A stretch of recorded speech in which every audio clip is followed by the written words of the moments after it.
성도 여러분 반갑습니다. 1월 둘째 주일 예배 하나님 앞에 드리겠습니다. 우리 찬송가 29장 함께 찬송하겠습니다.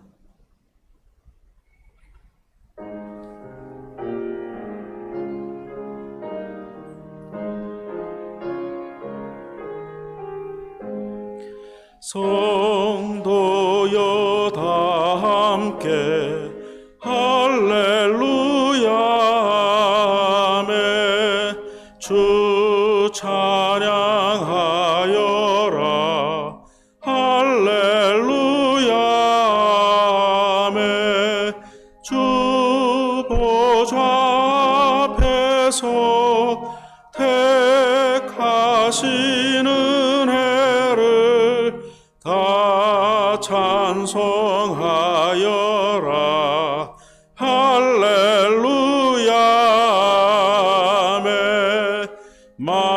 만문을 열어라 할렐루야 온 하늘 울려라 할렐루야 인도자 되시며 친구가 되신 주 그 사랑 끝없다 할렐루야 주 찬양하여라 할렐루야 찬양은 끝없다 할렐루야 거룩한 집에서 주 은총 기리며 늘 찬송 부르자 할렐루야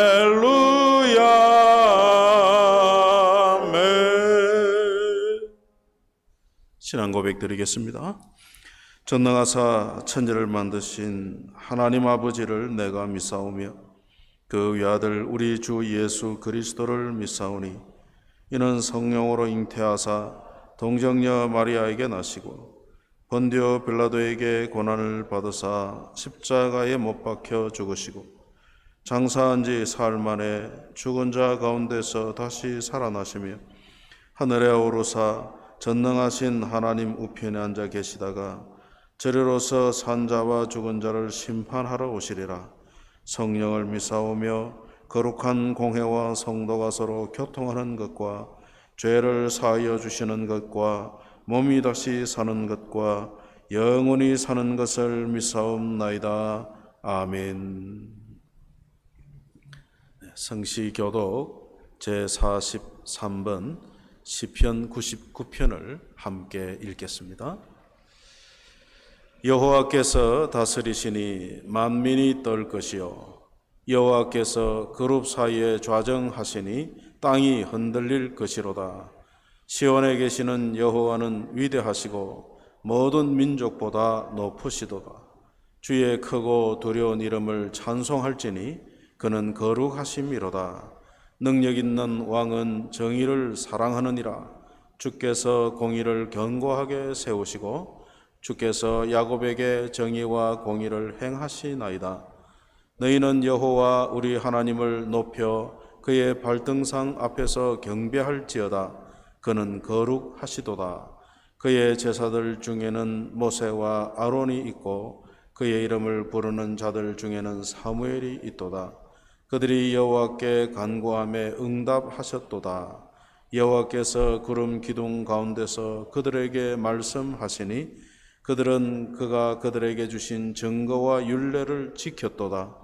여호와 우리 하나님이여 주께서는 그들에게 응답하셨고 그들의 행한 대로 갚기는 하셨으나 그들을 용서하신 하나님이시니이다. 너희는 여호와 우리 하나님을 높이고 그의 성산에서 예배할지어다. 여호와 우리 하나님은 거룩하심이로다.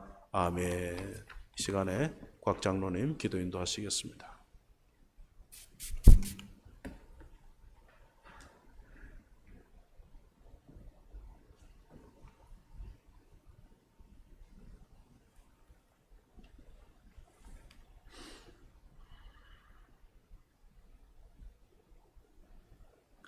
영원히 우리를 사랑하시고 지키시는 하나님 아버지를 찬양합니다.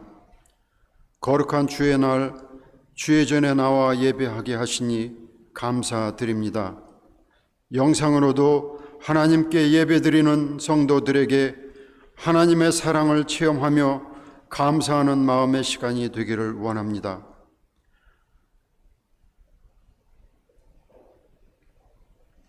한 주간 하나님의 말씀대로 열심히 살다가 내가 행한 것, 생각한 것, 그리고 상상한 것까지라도 이 시간 주님 앞에 숨기지 말고 고백하게 하옵소서. 사람 앞에서 숨겨야 했던 것을 이 시간 주님 앞에 고백하게 하여 주시옵소서. 우리가 죄에 눈이 어두워 범죄하고 부끄러움을 몰랐던 것을 뉘우치게 하시고 회개하는 마음으로 겸손하게 주님의 용서를 간구합니다. 날마다 주님의 성령이 나의 심령을 주장하여 주시고 모든 범죄의 길에서 나를 승리의 길로 이끌어 주시옵소서. 최춘수 목사님께 하나님의 동행하심과 보호와 건강을 주시옵소서.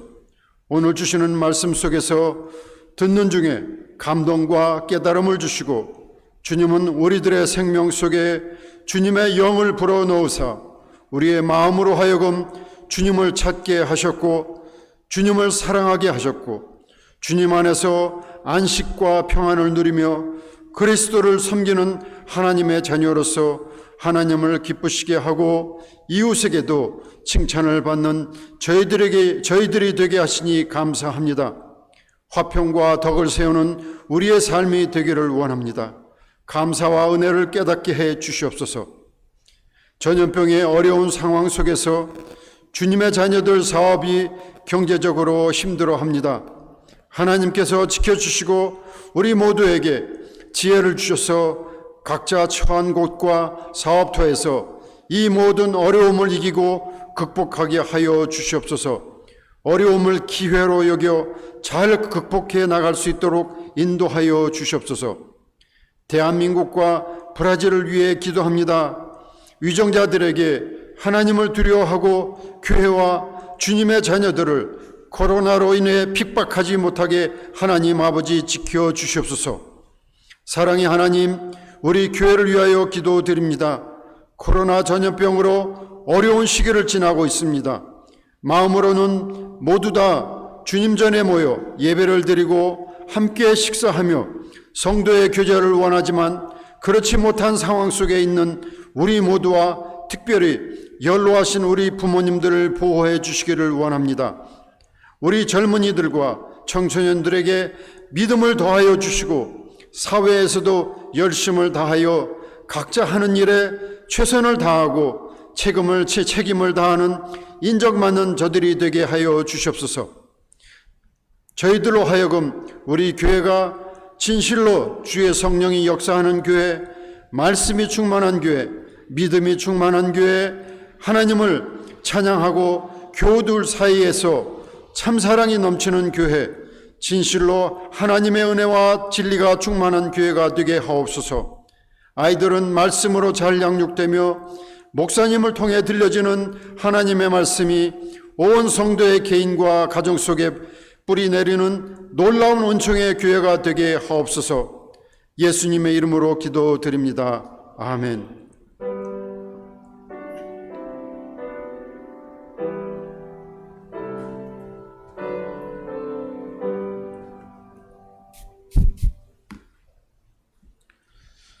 찬송가 212장 찬송하며 봉헌하겠습니다.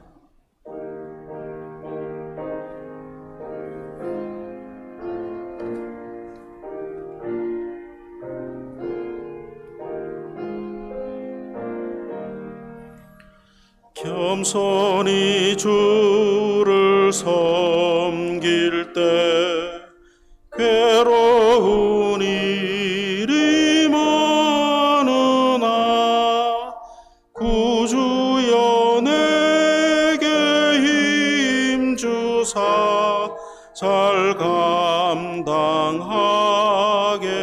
하소서. 인자한 말을 가지고 사람을 감화시키며 갈 길을 잃은 무리를 잘 인도하게 하소서. 구주의 귀한 인내를 깨달아 알게 하시고 굳건한 믿음 주셔서 늘 승리하게 하소서. 장래의 영광 비추사 소망이 되게 하시며 구주와 함께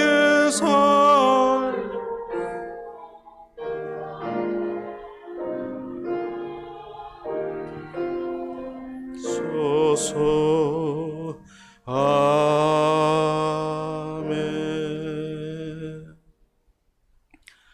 걸어가시고 자비로우신 하나님 아버지, 새해를 허락하시고 오늘 새해 둘째 주일을 하나님 앞에 예배하도록 은혜 주신 것을 감사합니다.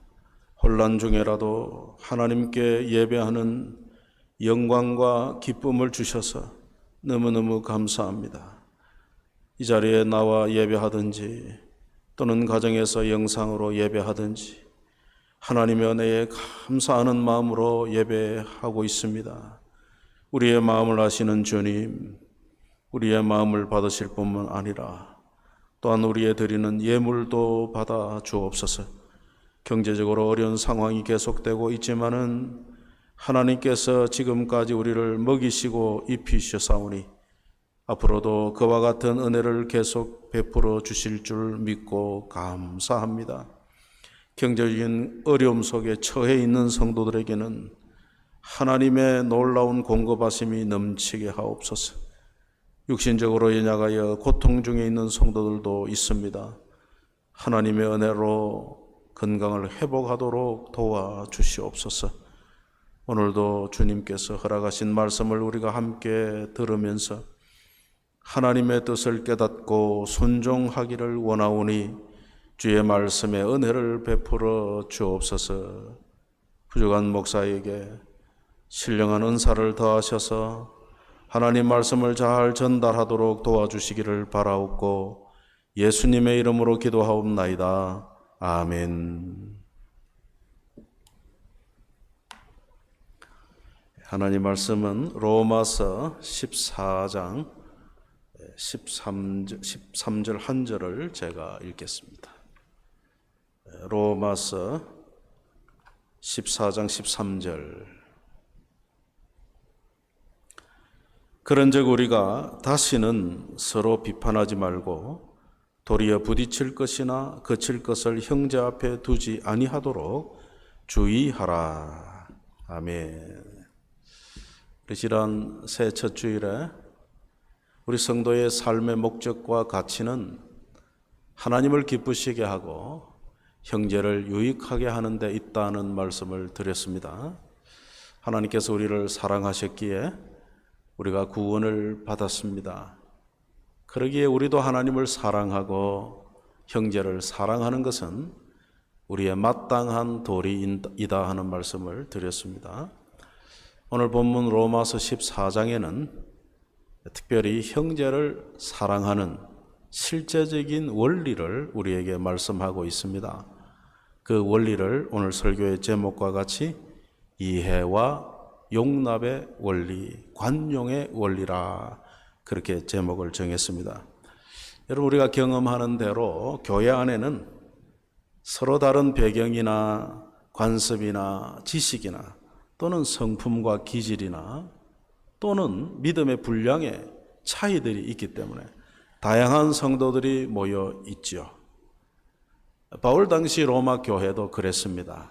특별히 배경이 서로 다른 그런 부류가 모였는데 유대인으로서 그리스도인 된 성도들, 유대인 성도죠.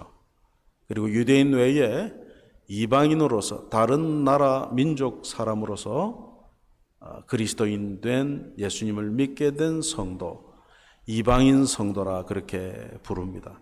이 두 부류는 예수님을 믿는, 예수님을 구주로 믿는 믿음에서는 같았지만 그들이 서로 다른 삶의 배경에서 살았기에 신앙 생활을 하는 스타일, 그 방식에서는 다른 점이 많았습니다.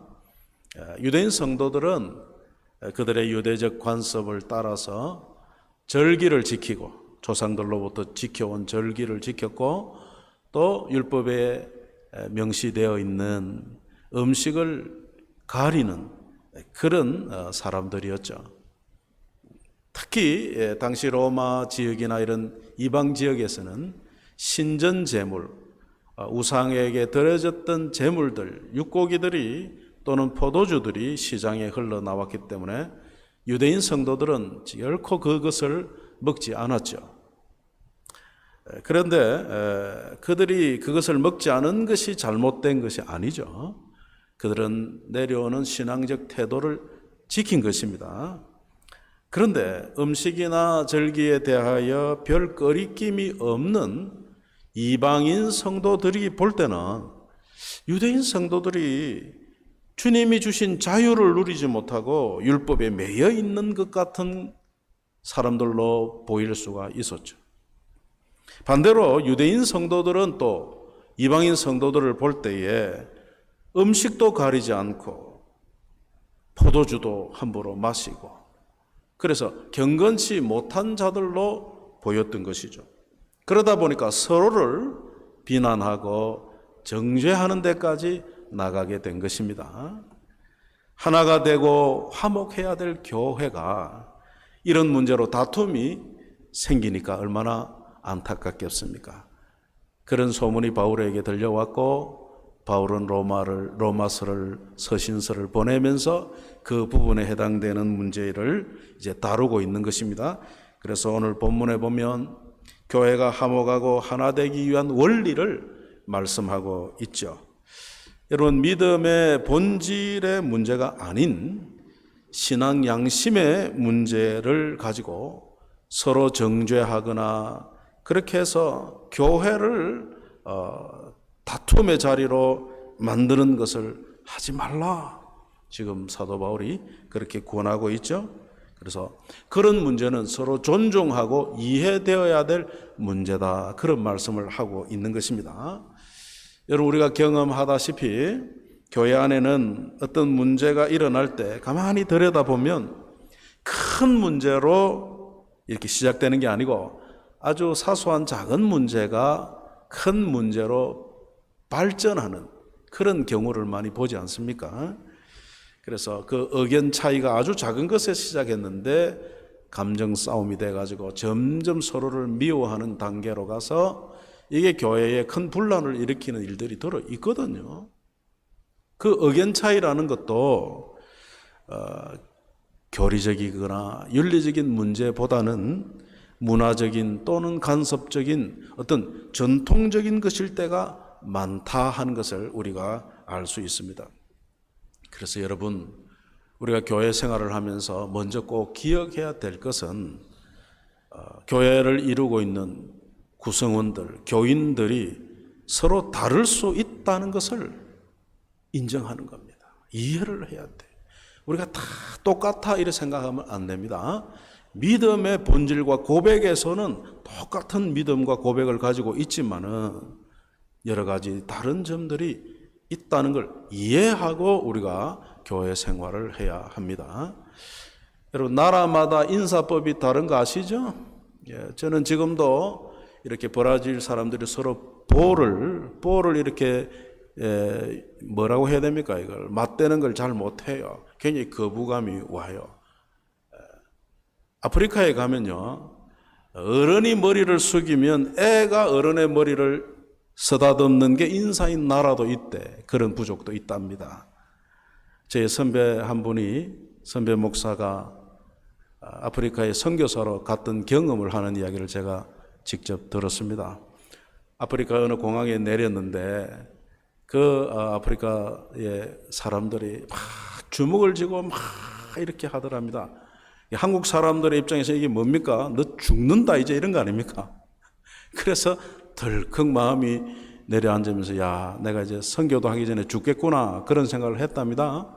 근데 나중에 알고 보니까 그것이 그 부족의 환영 인사였다 하는 것을 알게 되었답니다. 여러분, 우리나라 사람들처럼 똑같이 인사하지 않는다고 그걸 잘못됐다 그렇게 말할 수 없지요. 반가운 마음은 다 똑같은 거예요. 반가운 마음을 표현하는 그 방식이 다를 수 있다는 겁니다. 여러분은 삶은 감자를 어디다 찍어 먹나요? 보통은 소금에 찍어 먹죠. 그런데 어떤 분은요, 설탕에 찍어 먹는 분도 있어요. 또 어떤 사람은요, 고추장에 찍어 먹는 사람도 있답니다. 그런데 뭐가 옳습니까? 물으면 대답할 수 있나요, 없나요? 대답할 수가 없죠. 왜 그렇습니까? 그것은 옳고 그름의 문제가 아니라는 거죠. 우리는 살면서 공동체 안에 이와 같은 문화적, 전통적 차이를 많이 보게 됩니다. 사람마다 살아온 배경과 삶의 형편과 개인의 성품과 기질의 차이로 생활 방식도 다른 점이 있죠. 결혼해서 살다 보면 부부가 참 다르다 느끼죠. 저는 결혼한 지가 30년이 지났는데 이제서 어떤 여인이 저보고 이렇게 달랐나 그런 말을 합니다. 여러분, 친형제라도 다른 걸 아시죠? 그래서 옳고 그름의 문제가 아닌 것을 가지고 서로를 정죄하지 말라 하는 것이 오늘 말씀의 요지입니다. 성도들 가운데는 영적으로 성숙되어서 이런 차이에 대하여 이해하고 그래서 다른 성도들을 잘 돕는 성도가 있는가 하면 또 어떤 분은 이런 차이에 대해 자기는 이해를 못하겠다 그러다가 다투어서 서로 시험에 드는 경우도 있죠. 그러므로 우리가 서로의 어떤 다른 점을 자기 중심으로 해석하면 안 됩니다. 자기 중심으로 해석해서 잘못된 판단과 비난과 정죄를 하는 일이 없도록 해야 합니다. 그런데 로마 교회 안에 이와 같은 문제가 있어서 화목을 깨는 일이 있었던 것이죠. 로마 교회 안에 유대인 성도들이 볼 때는 끄리낌 없이 그냥 마음대로 사는 그들을 자유주의, 그냥 경건치 못한 자들, 어떻게 우상 제물에 고기를 먹고 포도주를 마실 수 있냐? 막 그렇게 정죄하고, 또 이방인 성도들은 고기를 먹고 포도주를 먹는 것이 무슨 죄냐? 너희가 믿음이 약해서 그런 거 아니냐? 뭐 이렇게 서로 다툼이 일어났습니다. 자, 뭐가 맞습니까, 여러분? 누구 말이 옳아요? 포도주 먹고 고기 먹으면 안 됩니까? 또 포도주 안 먹고 고기 안 먹는 사람에 대해서 왜 안 먹냐고 정죄할 수 있나요? 오늘 본문 3절을 보십시오. 14장 3절에 보면 먹는 자는 먹지 않는 자를 없이 여기지 말고 먹지 않는 자는 먹는 자를 비판하지 말라. 왜냐? 이는 하나님이 그를 받으셨습니다. 하나님께서 둘 다를 받으셨다는 겁니다. 성경은 음식이나 절기 문제보다도 형제를 판단하고 비난하고 정죄하는 것을 더욱 무겁게 문제 삼고 있습니다. 전통을 따라서 음식을 가리는 사람이나 자유롭게 음식을 먹는 사람이나 서로 비난하고 미워한다면 주님이 보실 때는 둘 다 사랑 없는 사람이라. 그래서 믿음이 강한 자나 믿음이 약한 자나 둘 다를 위해서 예수님께서 십자가에 피 흘려 죽으셨습니다. 그런데 그런 문제를 가지고 괜히 서로 비난하고 다투고 싸우면 주님 앞에서 너무 부끄러운 일이다 그 말이에요. 그래서 오늘 본문에 보면 비판하지 말라 그런 말씀하는데, 비판하지 말라는 말씀은 흠을 잡아 정죄하지 말라는 말이에요. 정죄하지 말라. 왜 이 비판하지 말라고 하시느냐면 심판은 하나님이 하시는 겁니다. 우리가 어떤 것을 분별하는 것하고 비난하고 정죄하는 것은 차원이 달라요. 그래서 우리 모두는 언젠가는 하나님 앞에 예외 없이 우리가 각자의 행한 일로 하나님의 심판대 앞에 서야 해요. 우리 자신들이.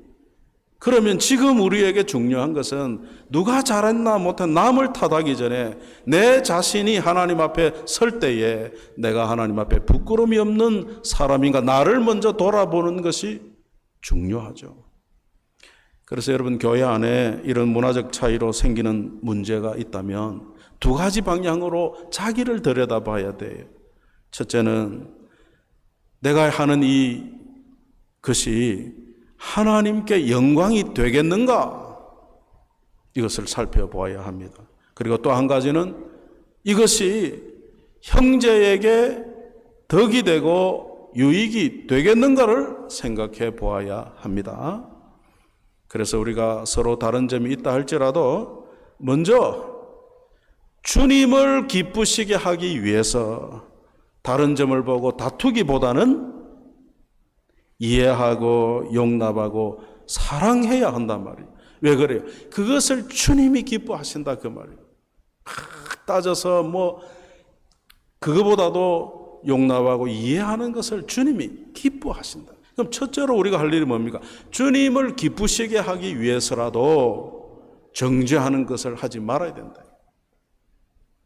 우리의 판단의 중심에는 늘 내가 있으면 안 돼요. 나보다도 더 중요한 것이 뭡니까? 주님의 영광이 되겠는가? 주님을 기쁘시게 하는 일인가? 이것이 우리의 판단의 중심에 있어야 됩니다. 하나님의 뜻이 어디에 있는가? 이것을 늘 우리가 살펴보아야 한다는 말씀입니다. 사도행전 10장에 가면 베드로가 본 환상의 사건에 대한 기록이 있죠.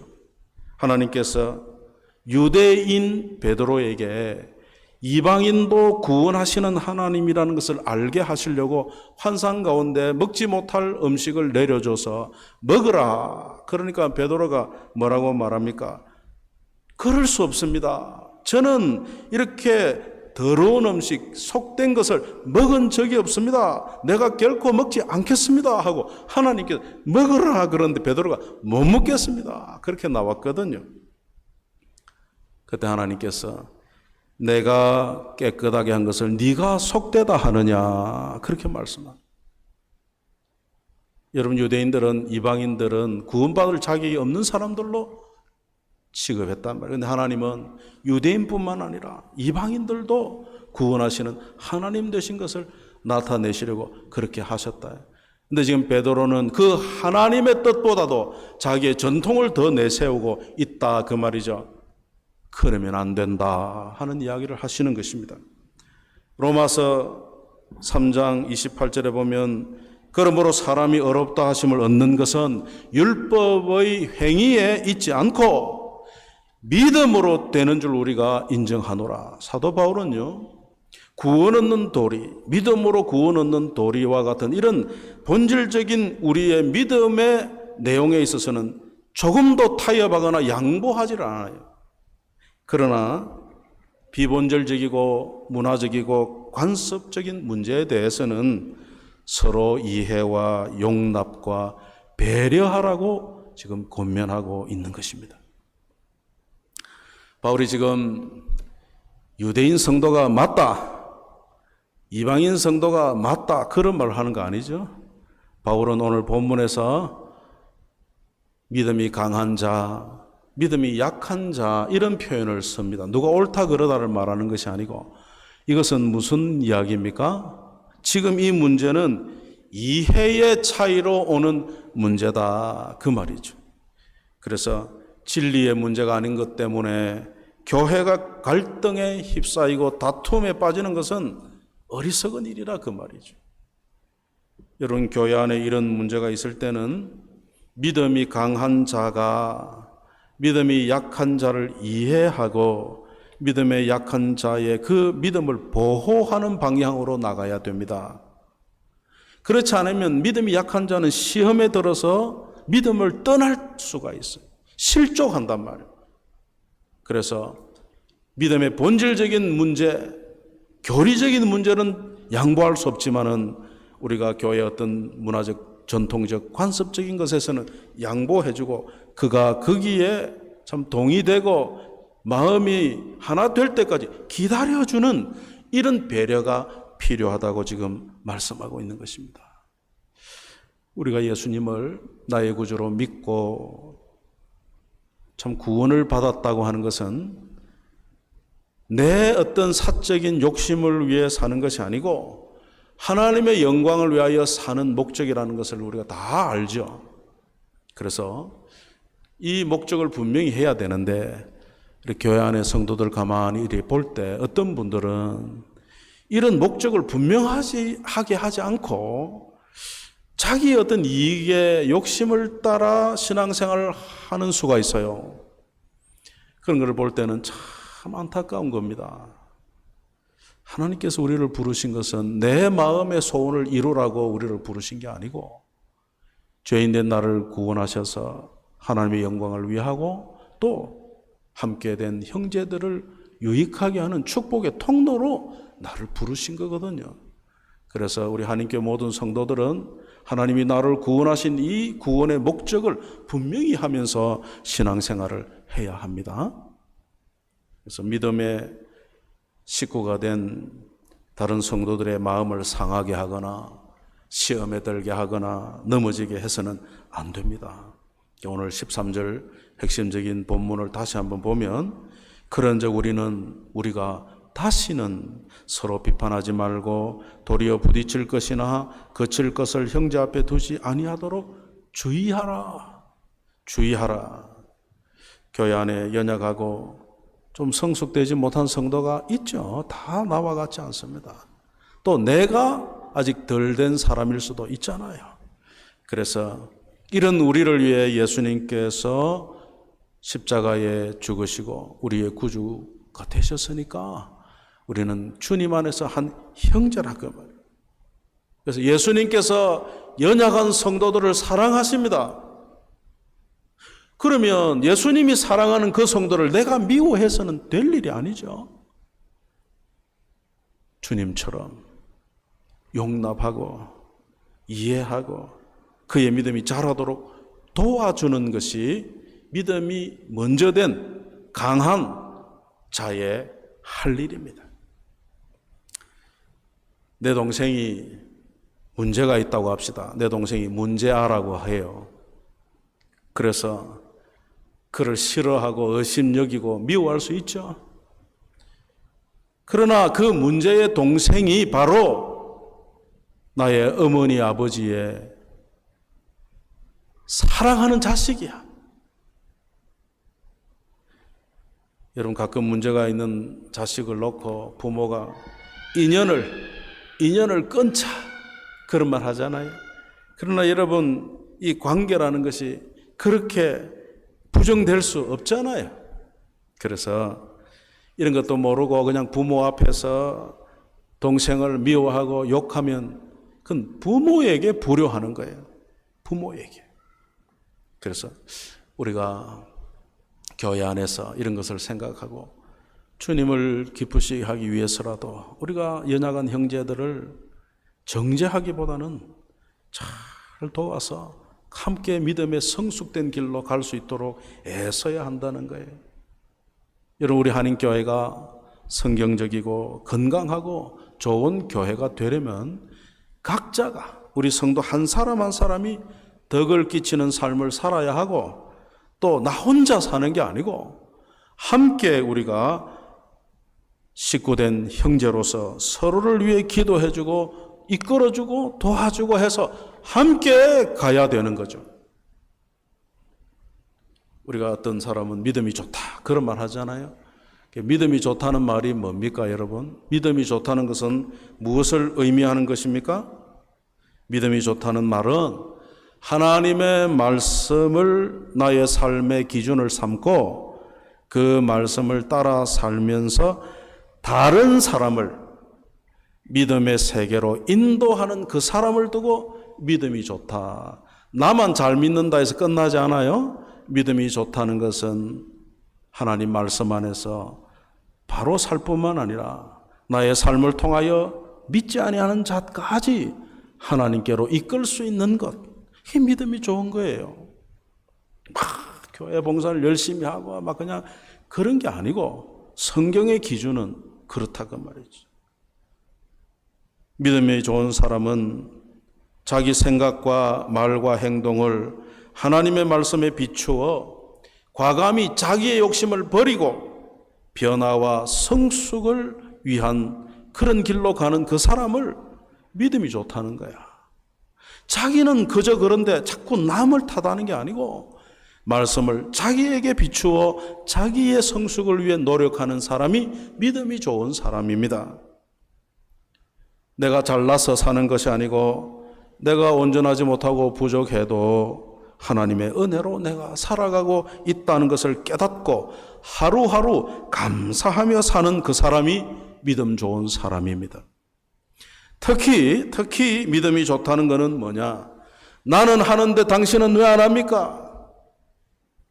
나는 안 하는데 당신은 왜 그런 짓을 하십니까? 하고 자신이 판단의 중심에 서서 남을 정죄하는 사람이 아니고 나는 하더라도 저 사람은 약해서 못하는구나 하고 그 앞에서 삶과 자기를 조절할 줄 아는 사람, 절제할 줄 아는 사람, 그 사람이 믿음 좋은 사람입니다. 원고에는 없지만은 이런 예를 하나 들어볼까요? 어떤 사람이 교인이 채식주의자야. 근데 고기를 참 잘 먹는, 많이 먹는 목사를 볼 때 아니 목사가 저래도 되나 그런 생각이 든단 말이야. 그래서 어느 날 저에게 아니 목사님이 돼가 그래 고기를 그렇게 먹습니까? 그런다는 거야. 그러면은 실제가 아닙니다. 예를 들어서 지금 하는 거예요. 제가 어떻게 반응해야 돼요? 저분은 그렇게 말할 수 있다. 저분은 채식주의자니까 목사가 자기 건강도 생각하지 않고 고기만 저렇게 먹는 것을 야단치듯이 말할 수 있구나. 내가 저분 앞에서는 최소한 고기를 줄이고 채소를 많이 먹자. 이렇게 반응하면 얼마나 좋아요. 다 화목하다 말이에요. 근데 목사가 발끈해가지고 당신은 고기 맛도 모르는 사람이 뭘 먹는다고. 그렇게 반응하기 시작하면 화목이 되겠습니까? 안 된다. 그래서 나의 자유가 있지만은 상대를 위해서 내 자유를 내려놓을 수 있는 사람, 이게 믿음 좋은 사람이라 그 말이에요. 17절부터 19절까지 우리가 읽어보십시다. 하나님의 나라는 먹는 것과 마시는 것이 아니요 오직 성령 안에 있는 의와 평강과 희락이라. 이로써 그리스도를 섬기는 자는 하나님을 기쁘시게 하며 사람에게도 칭찬을 받느니라. 그러므로 우리가 화평의 일과 서로 덕을 세우는 일을 힘쓰는 아니. 우리가 뭘 해야 된다고요? 서로 덕을 세우고 화평하는 일을 힘써야 한다고 지금 말씀하고 있죠. 여러분, 화목과 덕을 세우는 것이 다른 무엇보다도 중요한 거예요. 먹고 안 먹고보다 중요한 것이 이거라고. 그래서 여러분, 우리가 교회 안에서 성령께서 우리를 하나로 묶어진 이 사랑의 띠에서 끊어지지 않도록 우리가 조심하고 배려하고 이해하고 살아야 된다는 거죠. 우리가 주님을 기쁘시게 할 것이 무엇인가를 늘 생각하지 않습니까? 그럴 때 우리가 먼저 생각할 것이 뭡니까? 자기를 살펴보는 거야. 정말 내가 이것이 주님을 기쁘시게 하려는 건지 내 욕심에 하는 건지 이걸요 자기가 살펴야 돼요. 남이 살펴주지 않습니다. 이것은 자기가 살펴봐야 돼. 그래서 내가 이것을 할 때에 주님의 영광을 위하여 끄리낌이 없다면 해도 되죠. 근데 조금이라도 끓이기면 어떻게 해야 돼요? 안 해야 된다. 그리고 또 한 가지는 뭐라고요? 이게 형제에게 덕이 되겠나? 다른 사람이 볼 때 유익이 되겠나? 그걸 살펴봐야 돼. 여러분, 내가 아무리 좋은 일을 했다 하더라도 이것이 다른 형제에게 끓이김이 되고 덕이 되면 이것은 하나님께 영광이 안 되는 거예요. 고린도전서 10장 23절 24절에 모든 것이 가하나 모든 것이 유익한 것이 아니요 모든 것이 가하나 모든 것이 덕을 세우는 것이 아니니 누구든지 자기의 유익을 구하지 말고 남의 유익을 구하라. 그렇게 말씀하셨어요. 오늘 20절에도 그 말씀이 나오죠. 음식으로 말미암아 하나님의 사업을 무너지게 하지 말라. 만물이 다 깨끗하되 끓이김으로 먹는 사람에게는 악한 것이라. 그래 되어 있죠. 여러분, 포도를 먹을 때 포도를 먹으면서 신앙 양심에 끓이끼는 분이 있습니까? 없죠. 근데 여러분, 포도주는 생각이 다르죠.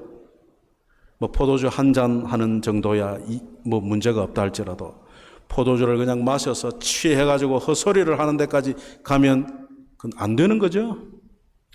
밭에 나는 모든 식물들이 다 좋은 거죠. 그런데 어떤 식물의 이파리를 말아가지고 담배를 만들어서 피우는 것은 끄림직하죠.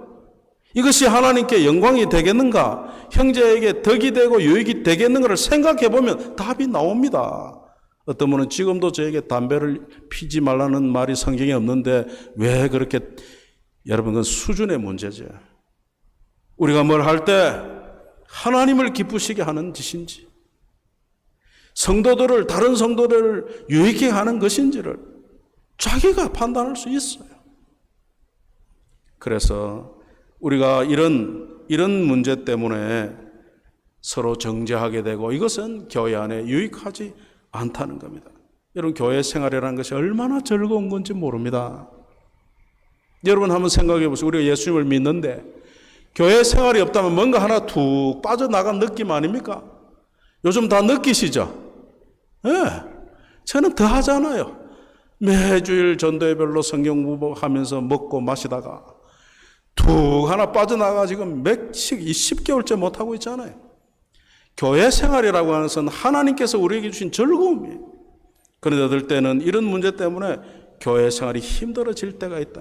그러지 하지 말라는 거죠. 여러분, 교회 생활은 하나님의 영광을 위하고 형제 유익을 위한 현장이다 하는 것을 우리가 다시 한번 마음에 꼭 기억하기를 바랍니다. 자, 말씀을 정리해 봅니다.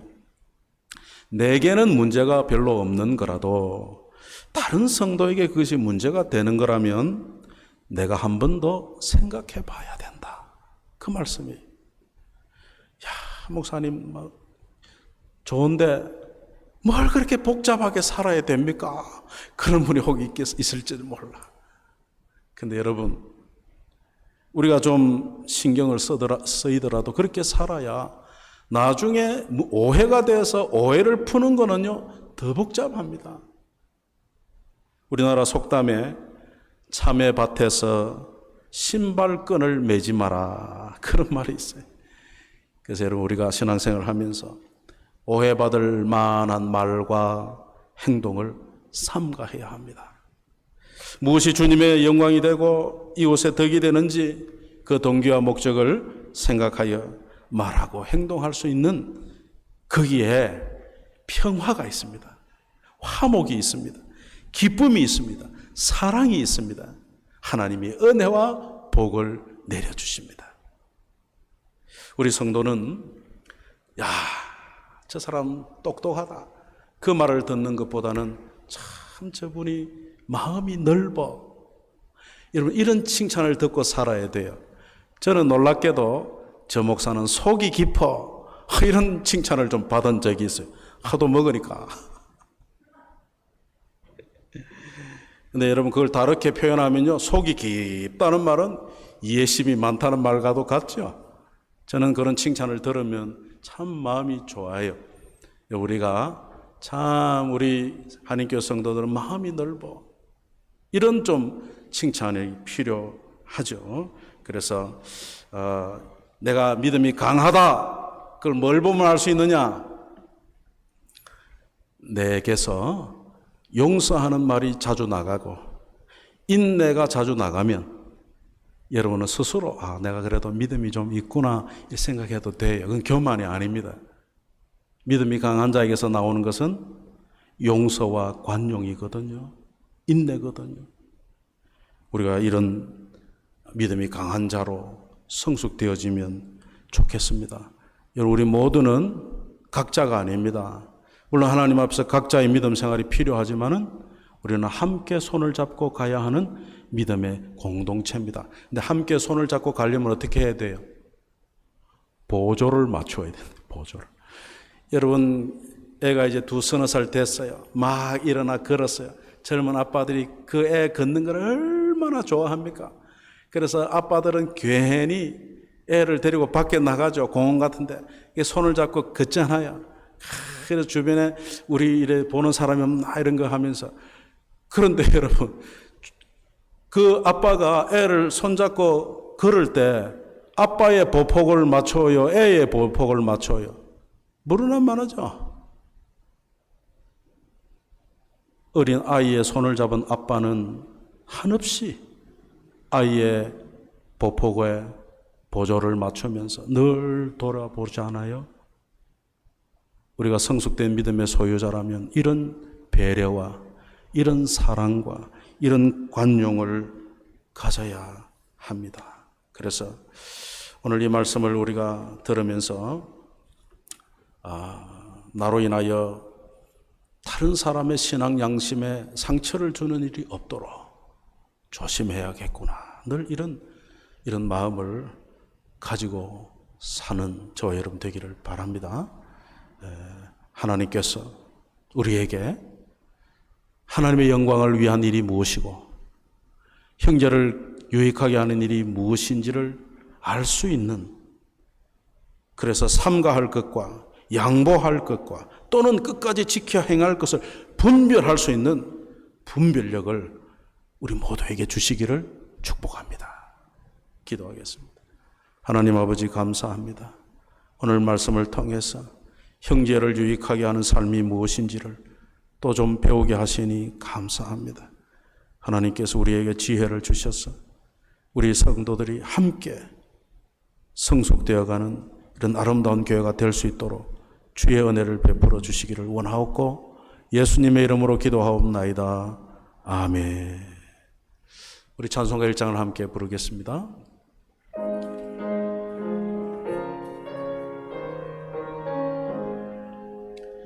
만복의 근원 하나님, 온 백성 찬송 드리고 저 천사여 찬송하세. 찬송 성부 성자 성령 아멘.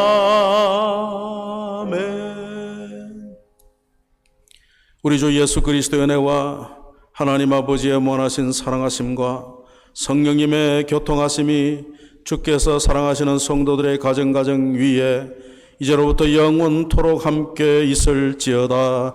아멘.